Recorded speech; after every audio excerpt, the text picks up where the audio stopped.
So hi everyone, welcome to today's talk hosted by the Emergent Nonfiction Lab, part of the Counter Evidentiary Futures project at the University of Salford. So the Emergent Nonfiction Lab explores new and evolving media technologies through critical, theoretical and practice-based research. From early ethnographic forms of visual extraction to contemporary data surveillance and AI, media technologies used for documentation have long been entangled with colonialism, racial violence and imperialist capitalism. Today's regimes of media capture, prediction, and control are deeply rooted in these histories. While many critical frameworks still grapple with questions of truth, realism, and power within these legacies, the ENL seeks to push beyond them, foregrounding emerging modes of theory and practice that challenge and subvert these dominant media forms.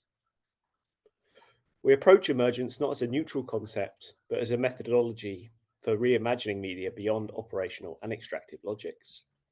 Through talks, workshops, and seminars, the lab supports explorations of counter-hegemonic, speculative, reparative, and activist media practices that unsettle violent epistemologies and imagine alternative futures.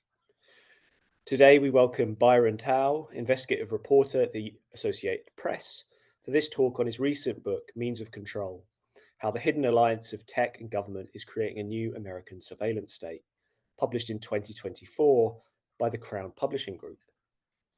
As Jack Goldsmith, professor of law at the Harvard Law School, writes, quote, Tau's extraordinary book recounts in engrossing detail how the US government exploits massive loopholes in US surveillance law to purchase in vast digital bazaars the intimate personal data that Americans unwittingly spew from their phones, cars, and computers every minute of every day.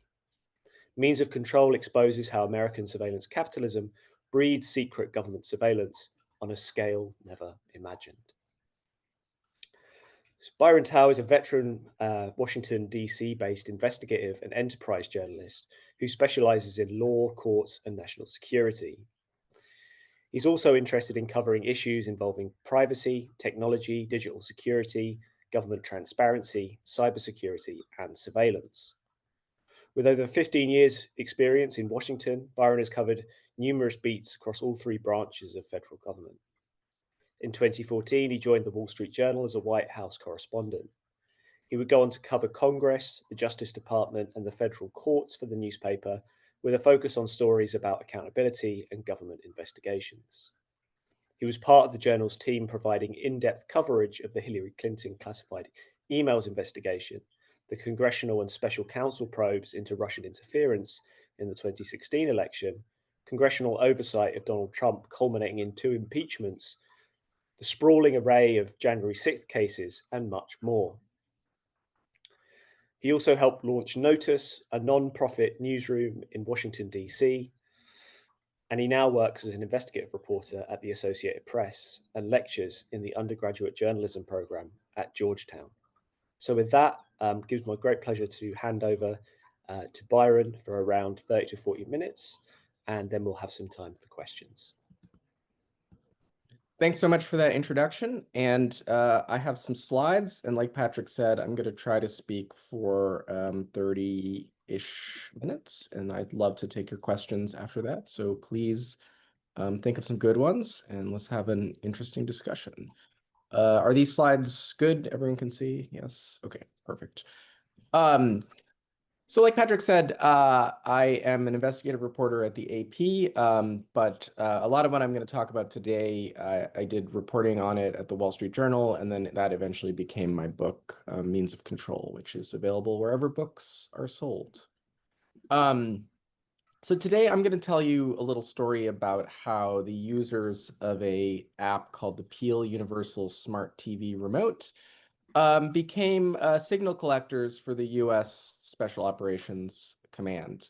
And it's a strange and winding story that starts on the campus of the University of Virginia and ultimately ends up in a maze of contractors based in the Washington, D.C. area. I first got interested in this topic and the topic that would become my book because over dinner I got a tip, and every reporter loves a tip. But what I was told was that the Pentagon basically through this network of contractors in the DC area that we'll get into, was buying up huge amounts of movement data that represented the movement of hundreds of millions of phones. And this was data that was coming off of apps. So all the weather and the games and any app that we had granted our location in this time period, many of those apps were selling that information or were participating in these technologies that would allow someone to collect their location, and government contractors had figured this out and started brokering this data to the Defense Department. And I was pretty stunned at hearing this because I thought I was a pretty informed citizen. I was a journalist that covered courts and law. And I thought I understood the rules around when the government could surveil its citizens, but this purchase vector was something I hadn't really considered. And the more I dug into this, the more I realized it wasn't just this one program or this one contractor, but it was a phenomenon of governments purchasing data that not so long ago they had to go get a search warrant or they had to go hack into someone's phone to get. Um, Increasingly, the same or very similar data was available for purchase. And so um, I started digging into this world, and the result is some of the reporting you're about to hear about. So, what was this TV remote? It was basically an Android app that allowed you to control your television with your phone. Nothing groundbreaking, just one of the kind of thousands of apps that populate these app stores. It had over 1 million downloads, was not very well reviewed, 2.7 stars. But the most important thing you should keep in mind is that it was free, and economics are going to become very important as the story goes on. And I'm just singling out this remote for its absurdity. Lots and lots of other paid and free and sometimes paid apps were involved in collecting the exact same amount of data. Peel is no means the only one, but it's one that I have very good visibility into how the data was flowing, and it's also sort of an absurd example that catches people's attention. All right, so how did we get here? So we got to this place because the kind of commercial data that's collected by apps like the Peel Universal Remote essentially has become an intelligence collection enterprise, not by intentional design, but simply by the economic incentives of the commercial data ecosystem, the lack of really meaningful regulations with teeth, and just general lack of consumer awareness or interest in how data is spread and used. And this quote is from a government official who asked to remain anonymous that I interviewed for my book. But essentially, governments figured out that this kind of data that app developers had, that advertisers had, was quite valuable. And that there was extremely detailed behavioral, technical, intimate data that revealed really important and revealing things about the global population. So what's really new here? I had an editor ask me that once. Didn't Edward Snowden tell us all this? And my answer is not really. So if we go back to Snowden, Snowden told us a couple of things. One, Western governments were demanding data from tech companies under secret court orders. They were also demanding access to the telecommunications networks, and they were also hacking into phones. So let's take this example right here. You see this graphic. This was from a hacking collective. It's a little low quality, but on the forehead of that red bird is the insignia of the National Security Agency of the United States. The reason why these hackers are mad at the game Angry Birds was because Edward Snowden had released this document that really showed that the British and American intelligence agencies were able to get data from apps like Angry Birds. But in the case of this particular example, this story was written by The Times and The Guardian and ProPublica back in 2013. What was happening was that the British government was tapping into the physical infrastructure of the internet. So they weren't buying the data from Rovio, the developer of Angry Birds. They were getting it because they had all sorts of secret access into the telecommunications network. So after Snowden, we get a lot less of this, right? The global public becomes much more aware of how much information is collected on the internet. So we see the rise of a lot more encrypted traffics. Tech companies like Google and Facebook and Apple start encrypting all their communications that go along the telecommunications network. So GCHQ and NSA can't do this anymore. And so that's why a year after Snowden, you get our FBI director, James Comey, complaining that terrorists and criminals were communicating in areas that law enforcement couldn't see. And he called this going dark. They were using encryption to hide their communications, and the traditional ways of spying were not working. So the phenomenon I'm describing, and I describe in my book, is kind of a fourth kind of government surveillance that matures around the time, sometimes a little bit before, but around the time of the Snowden disclosures. And it's the collection and purchase of information from commercial sources without the use of intrusive means like secret surveillance warrants or computer hacking or direct access to the telecommunications network. And this is a unique and growing phenomenon, and one that I think is very separate from previous kinds of intelligence collection. Okay, so the government calls this, at least in the United States, I know other governments, and I'm probably talking to a British heavy audience. Sorry, I think there's a mic on. They call this commercially available information. And in 2022, a working group convened by the US intelligence community concluded this quote that you can see up here, that basically the kind of commercially available information that's available on the open market includes information on nearly everyone that is a type and level of sensitivity that historically could have only been obtained through targeted collection. And this data can be used to cause harm to an individual's reputation, emotional well-being, and physical safety. And the other issue here is that when governments buy data, they tend to consider it open source and unclassified. So almost everything I've written about in my book is not secret, is not classified.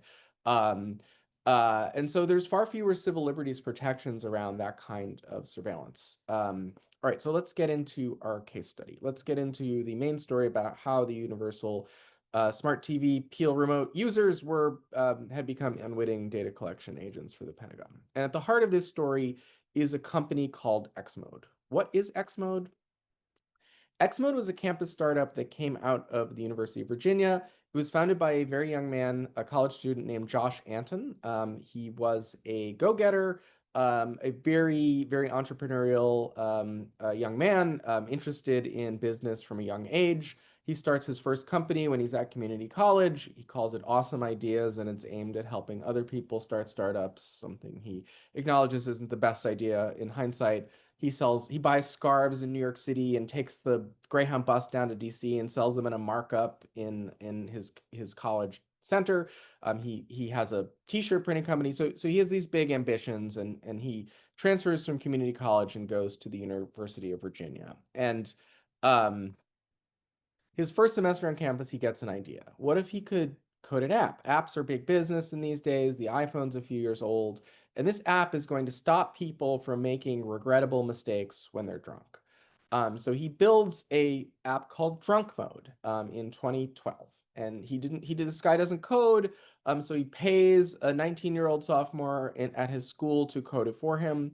And what is Drunk Mode?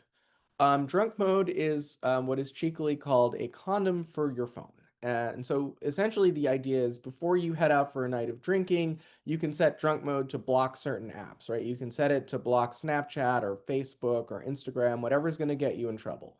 It can also remind you not to drunk dial specific people. So if you start to open up your ex's phone number, it can say, don't do that. It also, most importantly for this story, has a location tracking feature. Because, people get drunk, they forget where they are, they want to keep track of their friends, they want to make sure people get home safely. There's even a feature in this app that lets you, if you don't remember what you did the night before, it lets you retrace the movements of your evening so that when you wake up, unsure of what happened or what party you went to, you have a digital trail. It even had a feature that showed girl to guy ratio at parties. So this is an app that's born of a college experience that's a little bit fratty. UVA in the United States, if you're not familiar, the University of Virginia is a party school, lots of fraternities, heavy drinking. And there were some tragedies while Josh was a student there. One of his classmates was actually unfortunately murdered by a stranger after she left a bar with him. So Josh, who codes this app, not only thinks it's potentially a fun app and it's cheeky and it's funny, but he also thinks there's a serious public safety reason to have it, that friends can keep an eye on one another and make sure they get home safely. And so the first version of this app cost 99 cents. And that sort of limits its success. It's very modest. It has a few thousand users. I think it got up to 90,000 users when it was a paid app. But this isn't anything earth-shattering. This is just one of many, many apps in this new booming app economy. And so Josh is approaching graduation and he faces this choice. So he has job offers from Google and Unilever. These are big, safe corporate jobs they're going to pay him a decent salary and usher him into the upper middle class in the business world in the United States. Or he can bet on himself and try to build this goofy app that he coded on campus into a real business. And he actually he rejects the job offers from these safe companies and goes with trying to turn drunk mode into a real business. And he sets himself a goal. He's going to try to double the user base. He's going to try to pay himself a real salary. And he's going to try to turn this novelty app into a real company within 2 years. The real problem is, how do you monetize this thing? So Josh sees that charging even 99 cents is going to sharply limit the distribution of this app, but he can't pay himself and his staff livable salaries without something to monetize this piece of software that now has almost 100,000 users. So the obvious solution for this company and many, many other companies is that they're going to monetize their users. So Drunk Mode has been collecting user data and location data. It has it has relational data. And they gradually come to see that the idea for growth in this company is not in building an app, but in brokering data. And so instead of being in the app business, they're going to try to build out a data business. So they build this company called X Mode. Drunk Mode becomes X Mode.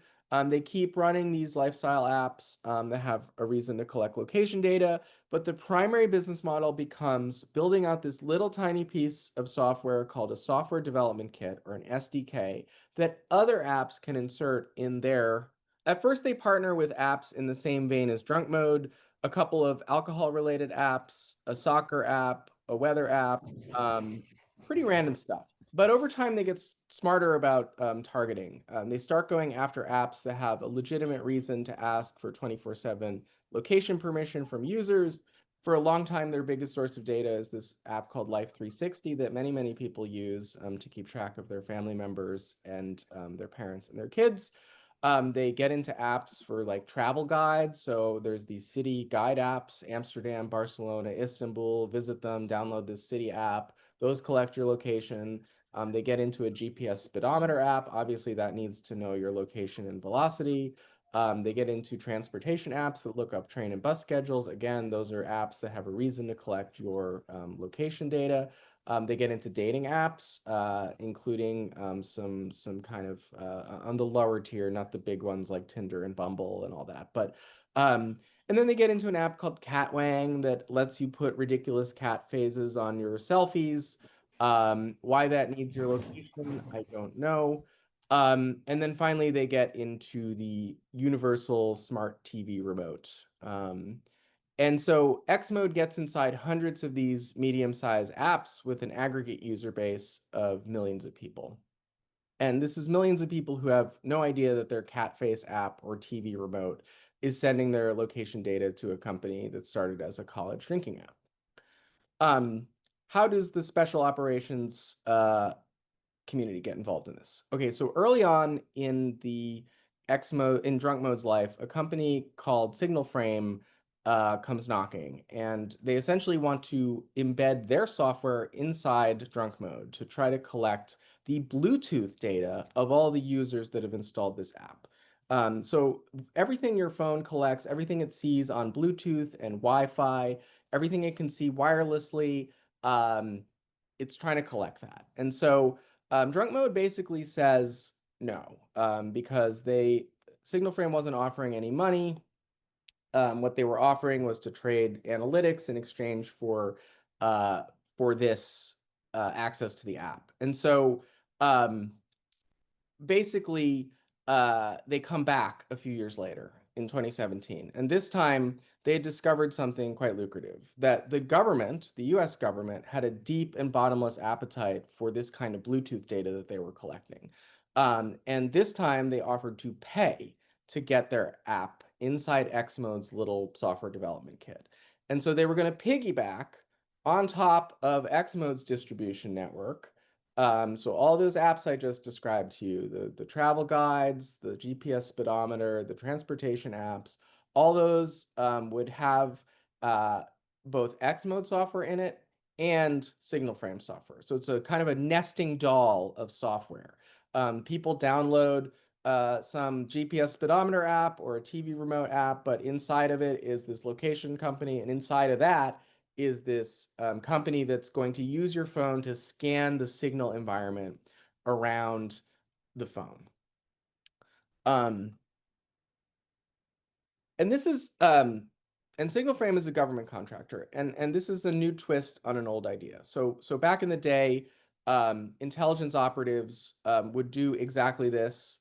They would scan, they'd carry wireless devices, and they would scan for high-value targets. Okay, so you're looking at the Harris Blackfin and a DRT1183B, also called a dirt box. And these are from a catalog of secret surveillance equipment that the news outlet The Intercept published back in 2015.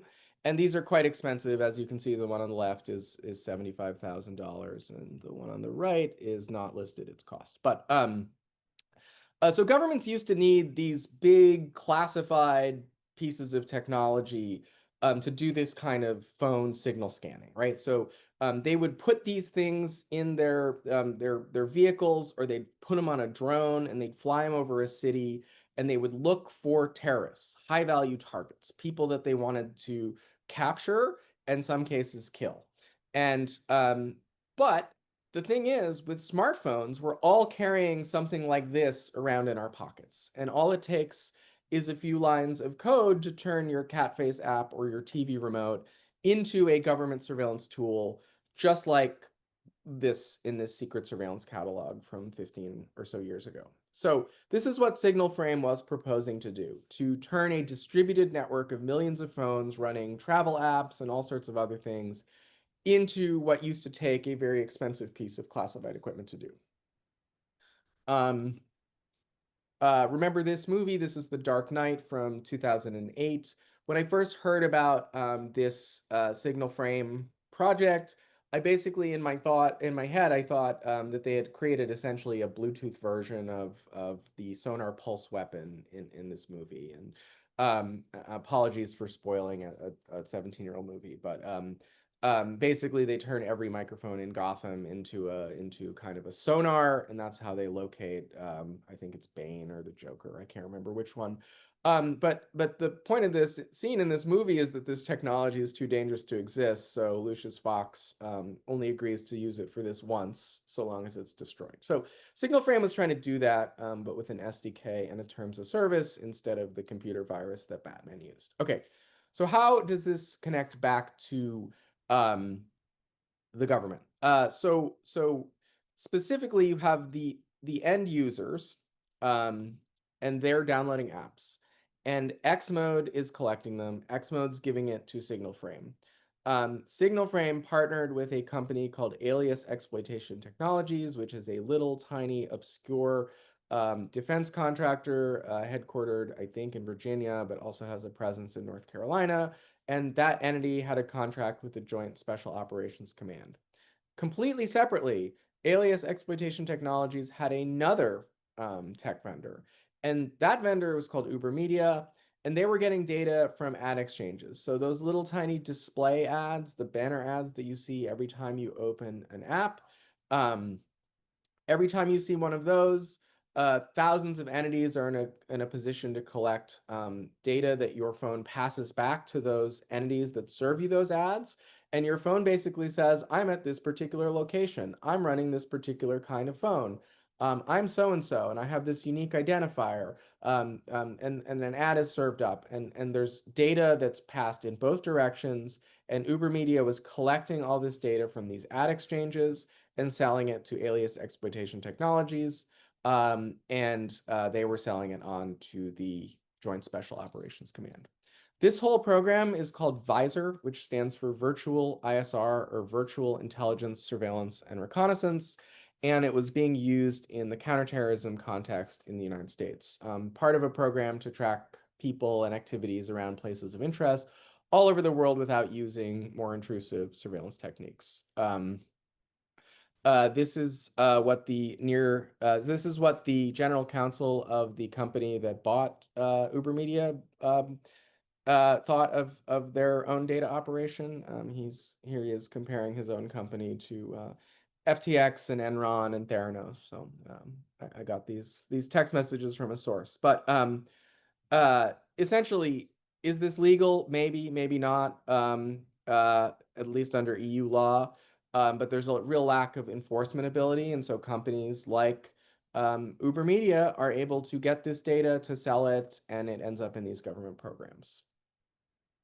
There's a few other contractors who are involved here. So, and this illustrates, I think, the phenomenon well. This is a company called nContext. It's based in Virginia. It looks like a normal marketing company, data-driven, born from the need to analyze data from thousands of sources, happy clients. Pharma is a company and a cultural campus in Philadelphia. Well, if you dig deep enough into their website and their corporate incorporation paperwork, you will find that this company is owned by a giant defense contractor called Sierra Nevada. And if you go to Sierra Nevada's website, it's full of futuristic planes and orbiting space systems and all this. And so why would a giant defense contractor need a marketing company? And how is the data getting from them to the government? The answer is, again, Uber Media. So you have a broker that's siphoning data off of the ad exchanges, and they're selling it to nContext. And nContext, as far as I can tell, does business with the U.S. intelligence community and the U.S. Department of Defense. Sierra Nevada is a defense contractor with a marketing arm, but let's look at the reverse. There's a company called Gravy Analytics here in the DC area. It's a normal marketing company. They were trying to build an app called TimeRaiser. It was basically an events aggregator. Like everyone else, like Xmode, they figured out, hey, there's more money in collecting and reselling location data from this app. So they started an advertising company called Gravy Analytics. Originally, they're going to do this to help target ads and basically to try to help companies figure out where to put a new location, help guide investment decisions, et cetera, et cetera. But then at some point, like Xmode, like all these other companies, they figure out there's a bottomless government appetite for this kind of data. And so they set up a subsidiary called Ventel, and that subsidiary provides information to the U.S. Department of Homeland Security and many other law enforcement entities. And that goes to all the components of Homeland Security. So CBP, ICE, the U.S. Secret Service. And they were using this not just for the spooky stuff that you see the government entities using on the left-hand side, but this is much more ordinary law enforcement investigating people for crimes. So Washington isn't just a place where defense contractors have marketing arms, but it's also a place where marketing companies have defense contractor arms. So all this is to explain why I think Western governments are so concerned about TikTok. This has been a big global debate, but Western governments have been collecting data from the app ecosystem for the better part of 10, 15, 20 years. And what we are concerned about is that China is going to do the same thing that the US and her allies have been doing. We're not drawing a moral comparison here between democracies like the United States or the UK and the People's Republic of China, which is an authoritarian country that's been credibly accused of genocide. But it's simply to point out the fact that apps, ad networks, social media services, I mean, these are the battlefields of 21st century great power competition. And so TikTok, a smart TV remote, all of these things are vectors for geopolitics and for great power competitions. And in many ways, the West invented these networks, exploited them first, but we are seeing a rising China producing global technology companies like TikTok. And we are going to see the same from other parts of the world. There will be one day big African and Middle East tech giants with global brands. And with the rise of those countries' tech sectors, that means a rebalancing of all of the power that comes along with control of things like technology, networks, and data. So I think for the first time since the dawn of the computing era, Western governments, European governments, the United States government, Australia, Canada, we feel vulnerable in this world awash with data. Even though we created it and we exploited it for surveillance, there's now fear that other people are going to use it against us. And what's the problem with all this? So the problem, at least for me as a reporter, is that many of these things are being done in the dark. This is a quote from a Maryland police officer in the United States. He wrote this in an email about a tool called Fog Data Science, which uses the exact same kind of data that Xmode and Uber Media and Gravy Analytics are brokering. This is in the hands of a local police department in the United States. And he writes, picture getting a suspect's phone and then being able to see every place they've gone for the last 18 months plotted on a map. The success of this kind of tool lies in the secrecy. So in other words, this only works as a surveillance technology if people don't know. They don't know that the local police can, without a warrant and without a judge and without any real reason, buy this kind of data on the open market about people and look backwards at their lives.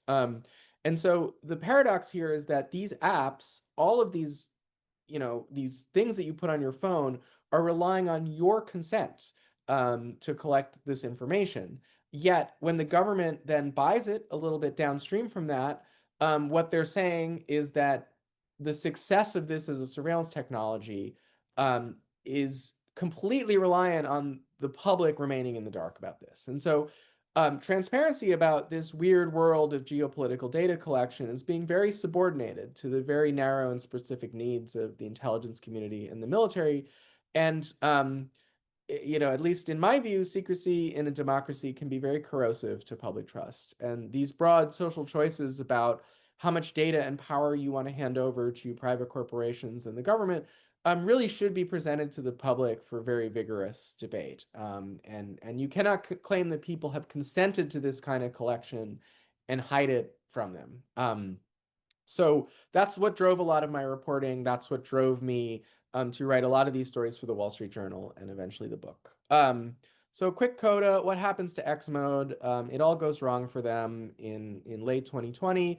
Joe Cox, an excellent reporter at Vice, reports that an app called Muslim Pro was sending data to Xmode, which was then brokering it also to the US military. Josh, after he does this deal with Signal Frame, he gets more comfortable with being a defense contractor himself. So he takes directly a couple of defense contractor clients. And Joe Cox finds this and leads the story with the Muslim Pro anecdote. And this causes a lot of Muslim Americans and Muslims around the world to be very outraged that this app, who is meant to help them practice their faith, it generally helps you know the times that you're supposed to pray and which direction Mecca is from where you are standing at any given point. All very important things to devout Muslims. And so after this story, Apple and Google come under a lot of pressure to do something about Xmode.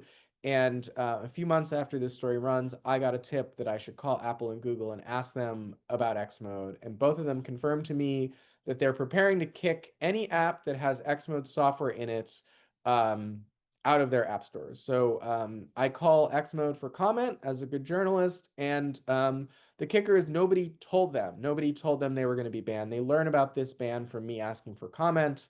And to me, it's actually a little bit unclear of what rule they actually broke, right? So Apple's explanation to me was that Xmode, quote, surreptitiously builds user profiles based on collected user data. Well, I mean, if you're going to ban every app or piece of software that does that, I don't think there'd be much left in the App Store. So this is not to defend Xmode. It's just to say that Apple only took action against this one particular company when dozens of others were doing the same thing, and there's an unclear reason for what they broke. They didn't crack down on other location brokers. They scapegoated Xmode. And so I wrote this story, and the unfortunate part for Josh Anton was that Xmode was one day away from closing a Series B when this story ran in the journal, and that Series B disappears overnight. he calls this basically the worst day of his life. This is a company that's about to scale into something much larger, and this story in the journal ruins it. So he ends up selling the company much later on for a much lower price than whatever his Series B was valued at. So in hindsight, in years later, the FTC took action against Xmode, and then this is the American, basically the American Data Protection Authority, but it does much more than that and is not explicitly styled that way. And eventually took action against Gravy Analytics and Ventel as well, and Uber Media went bankrupt. So some of this ecosystem, at least the players in it, have changed. But I know for a fact that other companies have sprung up in this market, many of them overseas, and this exact same data is still being brokered out there today. All right, so what have we learned about all this? Commercial and user incentives have basically built the largest surveillance system known to man, with governments as buyers. This whole system relies on consent, but that consent is very poorly described, and the government's involvement in these markets is poorly disclosed and poorly understood. That self-policing hasn't worked. Apple and Google are very much in charge of these app stores, but their stewardship hasn't led to an end to this kind of data collection, and they only take action when the media is going to embarrass them. I think we also see that the laws in place are not particularly effective. We see text messages with the general counsel of a company laughing off GDPR and calling it an illegal data dump and doing it anyway.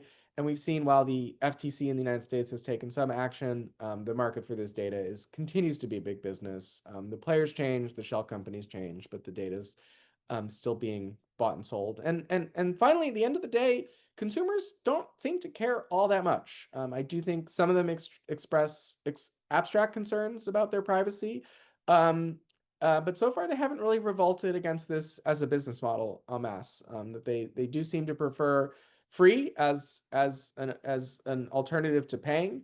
I will say, if you give consumers real privacy choices, like Apple did a few years ago when it made opting into cross app tracking much more clear, and it took great steps to remind consumers how much data they were sharing with companies, or ask them if they wanted to opt in to targeted collection. Many people overwhelmingly opted out. So if you give people real privacy choices and make them easy and explicit, they do tend to exercise them. But generally speaking, people take the quickest and easiest way to get the app and the service that they want, without thinking through the broader personal and social consequences. So with that, I think we have about 20 minutes, so I am very happy to take questions. And thank you for tuning in. Great. Thanks so much, Byron. Yeah, so if anyone has a question, you feel free to raise a hand, or you can post the question in the chat as well. I mean, perhaps I can just jump in with the first question when people are kind of thinking themselves. I was really struck, I think, reading the book about the kind of thinking. I mean, I come from kind of more of a critical media studies background, but have some familiarity with kind of investigative journalistic kind of practices. I was kind of interested in the ways that, I guess, more traditional forms of investigative journalism have tend to kind of focus on acute moments of kind of violence and exploitation, when there's a kind of a rupture or an erupting of a particular moment. But in this kind of area of ubiquitous kind of data flows, opaque technical systems, much of this violence now seems to operate in ways that echo what Elizabeth Povinelli terms kind of quasi events, like ongoing, kind of often invisible forms of violence or disruption that aren't really kind of singular or spectacular events, but kind of a persistent kind of strain or accumulation of harm. And I think the book really kind of directly tackles such kind of forms of persistent kind of accumulatory harm that are being developed by this cottage industry of data brokers and government bureaucrats. And I guess the critical media scholar in me often kind of asks how violence becomes banal through everyday media systems as well. So I just wonder if you could kind of maybe touch upon how this kind of commodification of personal data, as you chart it, normalizes surveillance as a condition of kind of participation in social and economic life, and also the kinds of investigatory practices that we might need now, not just to expose surveillance, but also to kind of make the infrastructures kind of legible as well. So yeah, the kind of a two-part question there.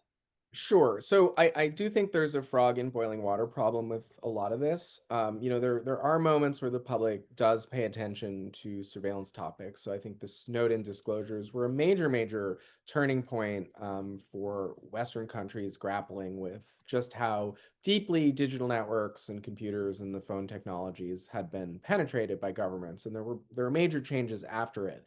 And there are things that crop up that do get public attention, right? There was a Catholic priest that was using the gay dating app Grinder, who was outed by a Catholic publication, and that really, people really paid attention then. But I do think, in general, it's hard to get people to pay attention to privacy in the abstract. When I was shopping this book around, a bunch of book editors told me, this is, yeah, it's an really interesting topic, but privacy books have tended not to do very well.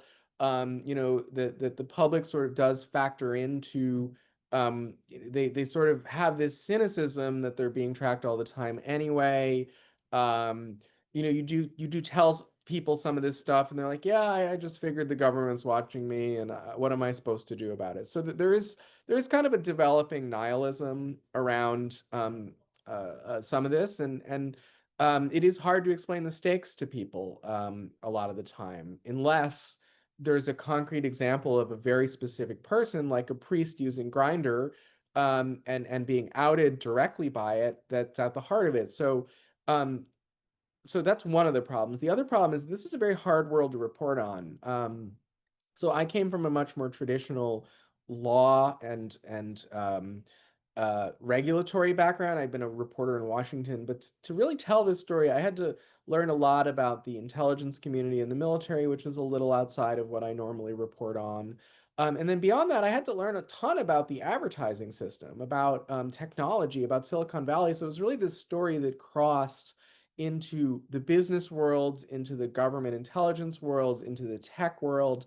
And I'm not going to lie, it took me almost 2 full years to really even have a basic understanding of how the advertising system works. So it just takes an incredible amount of patience. A lot of these companies are very small and secretive. They're not something you'd heard of unless someone points you to them. So it's just a very difficult topic to report on top of that. And I do think we're increasingly seeing journalists and very good journalists pay attention to it. But it's hard. It takes a lot of patience. It takes really patient editors. It takes resources.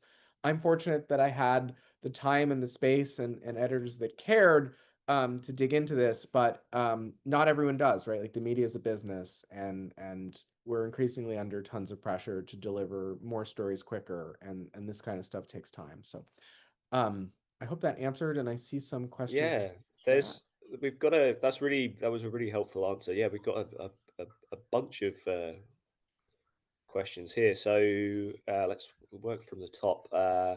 So Sophie asks, how does Palantir play into all of this? Did this company come up in your research? Yeah, so Palantir is one of these companies that I think has this very interesting reputation, and obviously gets a lot of attention. And frankly, I think part of the reason why their reputation is such is that they deliberately chose to name themselves after the all-seeing eye of Sauron, or whatever, from Lord of the Rings, right? Like they're cultivating this image as a very spooky company, and they have a kind of a very kind of an eccentric founder who likes to give interviews and talk a lot about theory. I think the answer is Palantir is a part of this world insofar as they offer the service of data fusion. So that means the ability to take all of the data sets that I'm talking about in my book and combine them and get really interesting insights out of them. And they offer a very powerful, easy to use way to do that to government agencies. They offer them assistance in doing it. But ultimately, the collection question was a little bit more interesting to me, right? Like, what are these data sets? Where does the data come from? And how does it intersect with our consumer our consumer consent. And so I think Palantir is like one level above where the data is collected and brokered to the government. And so I didn't focus on them because I think while data fusion is a very important and very worthwhile question and worthy of good journalism, that I was much more focused on trying to figure out this ecosystem of entities that fed into the government. You can take Palantir and you can take, or sorry, you can take all the data sets that I write about and feed it into Palantir, and that is what is happening. But Palantir isn't really out there, as far as I can tell, acquiring the data themselves. They're taking government data and melding it. And so one way to think about them is they are a very sophisticated version of Microsoft Excel or any other software that lets you analyze and get insights from data. Great, thank you. So we've got a question from Chris. Thank you, Byron. That was super. What music-based apps have you come across that sell data to governments? YouTube, more lots of musical genres become associated with social groups that governments don't like. So I never got that deep into figuring out exactly which apps. And the reason I actually focus on the smart TV remote is that it's one of the very few where I can like show you the app and then follow it all the way through.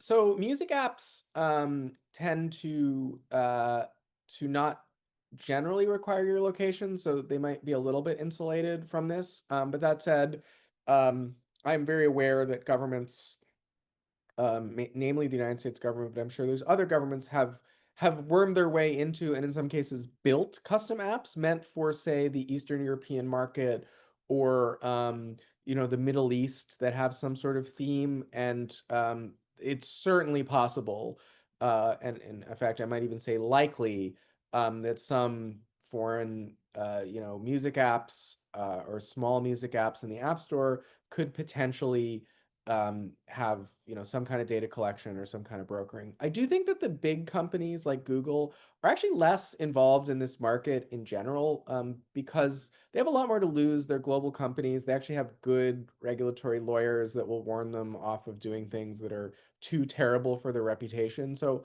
I'm actually not really aware of Google selling data to governments. Now, Google collects a ton of data, and if the government demands it from Google, under legal process, Google will certainly give it to people. But the sort of mass collection of data through these companies, I think, kind of did maybe at least partially end with Snowden. Great, thanks so much. So got a question as well from Stephanie. Why do you think the US is so concerned with China doing the same thing through TikTok? It feels a bit hypocritical when so many major American apps, as you've said and analyzed, collect the same exact data with no remorse. Yeah, it's a good question. I think, to the US and British policymakers, they're the good guys, and China is much more of a geopolitical threat.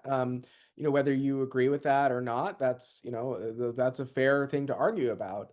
But to them, we're doing this for counterterrorism and understanding Russian aggression and all sorts of good purposes. And what China's doing is economic, they're trying to steal from our companies, and they're trying to surveil their dissidents abroad. And in fairness, there have been very many cases of the Chinese government surveilling dissidents and trying to pressure overseas Chinese into doing various things that they don't want to do. And so there's something to that argument that it is hypocrisy. And I'm happy to point out where our governments have used these networks in the same way, because I think it's a very important debate, right? That when we are just pawns in these geopolitical conflicts and geopolitical arguments over data without a full picture of it, it's hard to have a nuanced and it's hard to have a discussion with the full context. So I think it's very important context that Western companies collect this information as well. Great, thanks so much. And then we've got a few more. We'll see how many we can get through. Luke Taylor says, do you see this pattern changing in the near future? Do you think there is a comparison to be made between the way the Chinese government collects data about citizens directly and the way US government utilizes companies in order to do the same kind of thing? I mean, it's sort of covering the same ground. Yeah, it's a very good question. So, I think the difference historically has been that China was much more comfortable infusing a lot of data together. And while I do think the average Westerner and the average Chinese citizen probably has similar levels of data collected about them, that at least in the United States, the government had been much less comfortable about like having, a centralized point of merging your social security data with your rideshare app data, with the passenger records on your airplane travel. And I do think a lot of the arguments about Elon Musk's government reform effort in the United States really did make this point well, that there is danger in fusing data in addition to the good things that can happen with it, and that one of the protections for Western citizens had been a reluctance to fuse data together that had existed siloed and in different corporate and government databases that didn't share information with one another. And I do think there is a push on all sides, even in Western governments, to merge more data together. That doesn't necessarily mean that we become a surveillance state. There are there are governance things you can do. There's rule of law. There's courts. You can put common sense barriers into place, but it does mean the same pressure is there. And I think, especially with the rise of AI, you are seeing so much pressure to take all the data sets that are out there and weave them together. So I do think we are moving towards a world in which Western governments are under much more pressure to do things that were what the Chinese government did, only in the realm of data fusion, by the way, not in the realm of um, targeting minority populations or whatever. Like there's fair criticisms of our governments for potentially doing those things, but I'm only talking about the technology. Great. And Sidra asks, what were you learning about how children, K-12 students, were not excluded from mass or targeted surveillance, particularly in the interest of safety and security? So that's a good question. So with one of the very few privacy laws the United States does have, and we have so few, at least at the federal level, is there is a children's privacy law. So it is actually much more, it's much harder for corporations to collect data on children if they know they're children. So actually, some children are excluded from these kind of brokered data sets. Now, that said, like children are probably the most intensely surveilled segment of our society, but who is surveilling them is their parents, right? Like, I don't have kids, but all my friends now have kids, and they have these like these baby monitors that like have AI built into them that tell you when the kid moves. Parents, as soon as their kids can walk around cities, put an app on their phone that tracks them, and they air tag their backpacks. And there's perfectly good reasons to do all that, right? Like every parent wants their kid to be safe. But children are coming under quite intensive surveillance, and it's the same thing in schools, right? That they're given a computer by the school district, and usually the school district monitors literally everything they do on it. So children have very little digital privacy, but in the sense of the kind of commercial data sets that I'm talking about, it is explicitly illegal to broker them if you know that the user is a child. So they may be excluded from this kind of surveillance capitalism a little bit more than the average adult, but they are very heavily surveilled in other ways. Great, thanks so much. And Ju Hong writes, "Hi Byron, do you think Western discourses tend to frame any technological progress made by China as inherently threatening a kind of modern yellow peril?" Yeah, I think that's a fair criticism of the way that a lot of Americans talk about the rise of China.